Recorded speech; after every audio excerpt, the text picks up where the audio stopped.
دعا مسلمان میں عقیدہ توحید پختہ کرتی ہے، اور دعا اس دولت کا نام ہے جو صرف مومن کے پاس ہے، کافر کے پاس نہیں۔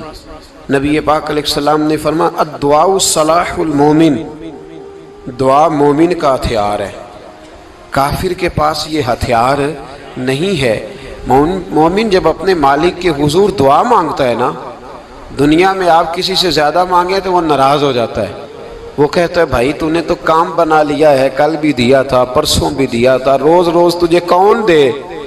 میرے نبی پاک علیہ السلام نے فرمایا جو اپنے رب سے زیادہ مانگتا ہے رب اس سے زیادہ راضی ہوتا ہے، زیادہ راضی ہوتا ہے۔ اب دعا مخصوص اوقات نہیں دعا کے، فرمایا اذا دعان، جب بھی دعا مانگو گے تمہارا رب تمہاری دعا کو، جب بھی دعا تو دعا کرتے رہنا چاہیے، ہر وقت دعا میں بندہ شامل رہے، اللہ کے ذکر میں شامل۔ یہ جو قرآن مجید نے کہا نا یا ایھا الذین آمنوا اذکروا اللہ ذکرا کثیرا، اے ایمان والو اپنے رب کا ذکر کثرت سے کرو، وسبحوہ بکرۃ واصیلا، اور صبح و شام اسی کی پاکی بیان کرو۔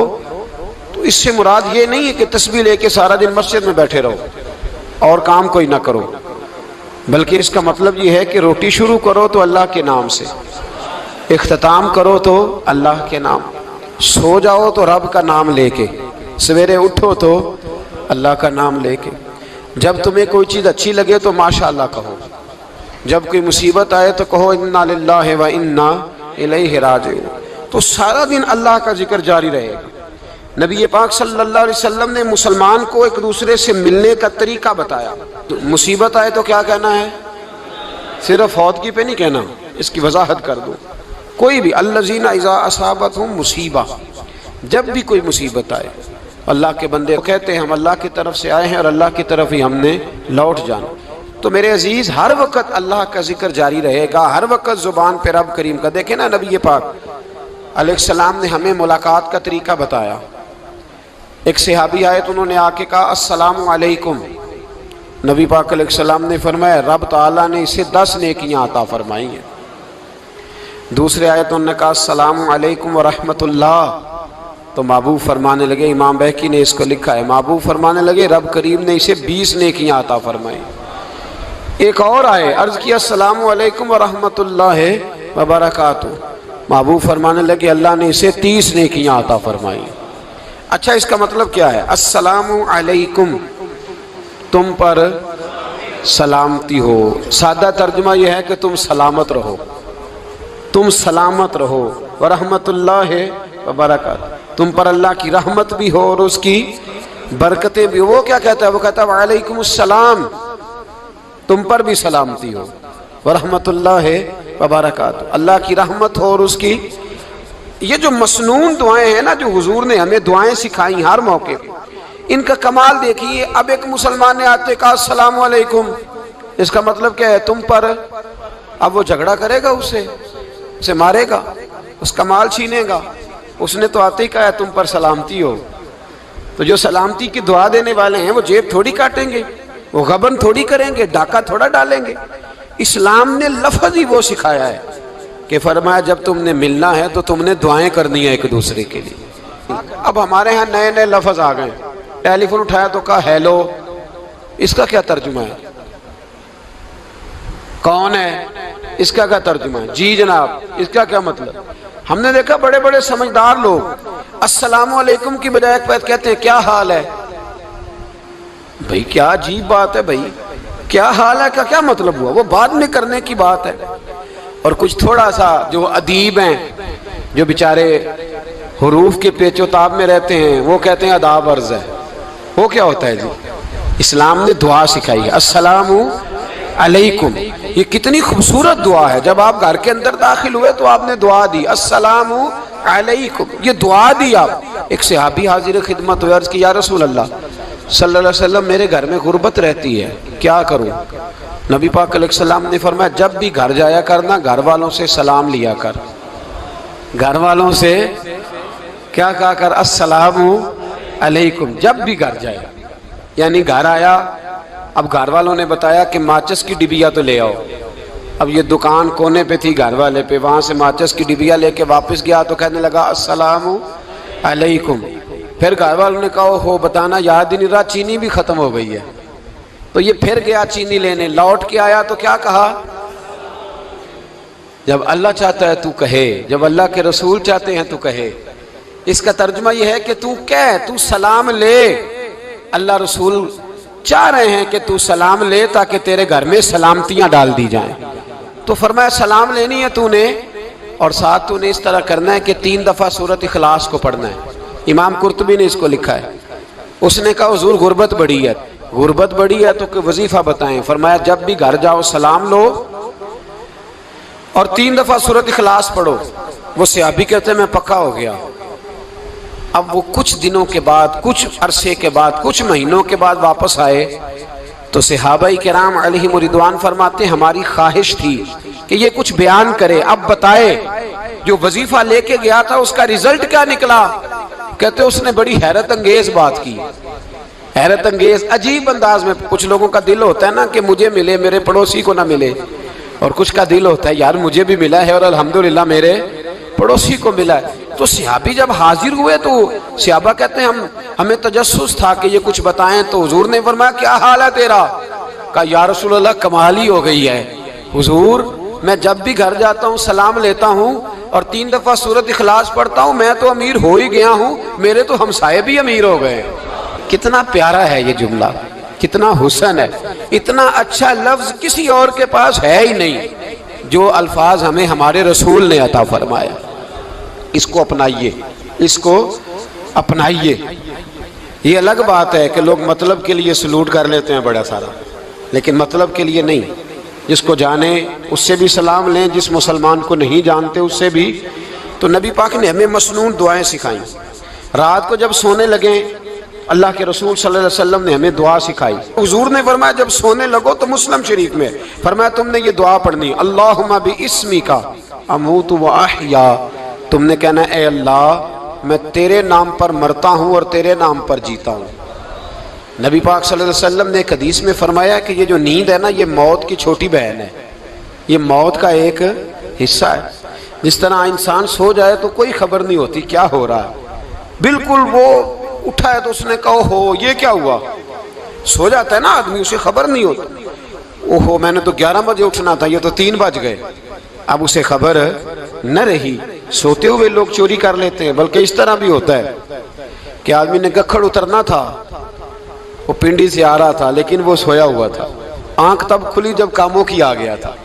اب اس کا اس پر زور، تو فرمایا کیا پتا اب تو کھل گئی کاموں کی، جا کے لاہور جا کے کسی جگہ پہنچ کے تو یہ بھی ممکن ہے کہ کھلے ہی نہ، نیند ہی موت کا سبب بن جائے. تو کہہ کے سو کہ یا اللہ تیرے نام پہ سو رہا ہوں. اللہ کس نام پہ سو رہا ہوں؟ یار اگر ہم ان دعاؤں کا حسن سمجھے مت، اللہم باسمک اموت و احیا، یا اللہ میں تیرے نام پہ سوتا ہوں اور تیرے نام پر اٹھتا ہوں. گویا کہہ رہا یا اللہ میری نیند بھی تیرے فضل سے ہی ہے، اور اگر آنکھ کھل جائے تو وہ بھی تیرے فضل سے ہی ہے. کتنا اعلیٰ نبی پاک علیہ السلام نے انداز سکھایا. اور پھر بخاری شریف میں حدیث موجود ہے، فرمایا جب اٹھو تو کہو الحمدللہ الذی احیانا احیانا بعد ما اماتنا والیہ النشور. فرمایا جب تم سو کے اٹھو تو پھر کہو اے اللہ ساری تعریفیں تیرے لیے، تمام تعریفیں جس نے ہمیں موت کے بعد حیات دی. موت کے بعد فرمایا احیانا بعد ما اماتنا، ہمیں مرنے کے بعد گویا اللہ کا شکر ادا کر کے آنکھ کھل گئی. دیکھیں کس طرح اسلام مسلمان کو اللہ کے ساتھ جوڑتا ہے. فرمایا شکر کر، آنکھ کھل گئی. کہ یا اللہ تیرا شکر ہے تو نے موت کے بعد ہمیں دوبارہ حیات عطا فرمائی، یہ شکر ادا کرو. گویا تم یہ نہ کہنا کہ میں اٹھ گیا ہوں تو میرا کمال ہے، یا یہ نہ سمجھنا میں اٹھ گیا ہوں تو میں بڑا پابند ہوں، جب میں ارادہ کر لوں کہ میں نے 11 بجے اٹھنا ہے تو پھر میں اٹھ جاتا ہوں.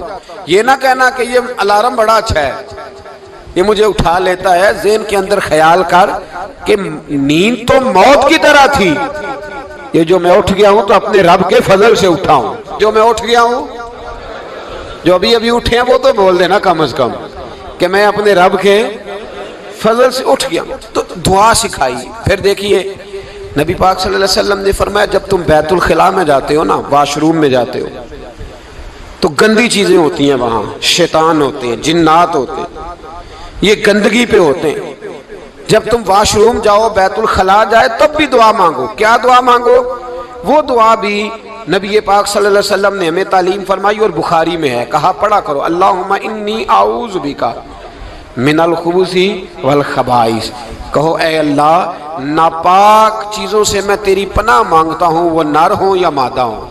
اللہ میں تیری پناہ مانگتا ہوں۔ واش روم کے اندر بہت ساری بری چیزیں ہوتی ہیں، جوان میری بات پر توجہ فرمائیں، وہاں بہت ساری گندی چیزیں ہوتی ہیں۔ انسان کئی دفعہ واش روم میں جاتا ہے، اسے وسوسے زیادہ آتے ہیں، یہ نوٹ کریں میری بات کو۔ اصل میں نا ہم بات ڈھونڈ رہے ہیں علاج اپنی بیماریوں کا، حالانکہ علاج تو سارا مدینے والے رسول کے پاس موجود ہے، محبوب کے پاس ساری دوائیاں ہیں۔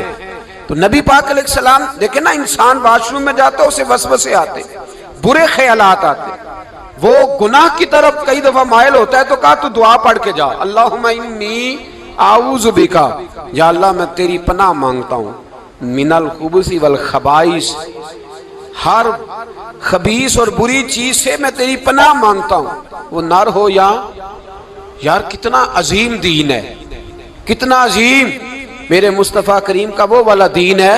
اصل میں اللہ کرے بی اے پاس بچے کو بیت الخلاء کی دعا بھی یاد ہو جائے، ایسے یاد ہو جائے، اور اس کے ماں باپ سمجھ لیں کہ جوان ہو گیا ہے، تو اب ہو سکتا ہے اس کی طرف شیطان حملہ زیادہ کرے، اسے خراب کرنے کی کوشش کرے، تو لہٰذا اسے دعا سکھائی جائے، تاکہ اس کو پہلے سے پتا ہو کہ میں نے اس بے ایمان سے بچنا کس طرح سے۔ اب آپ دیکھیے نبی پاک علیہ السلام نے ہمیں دعا سکھائی، مصنف ابن ابی شیبہ میں۔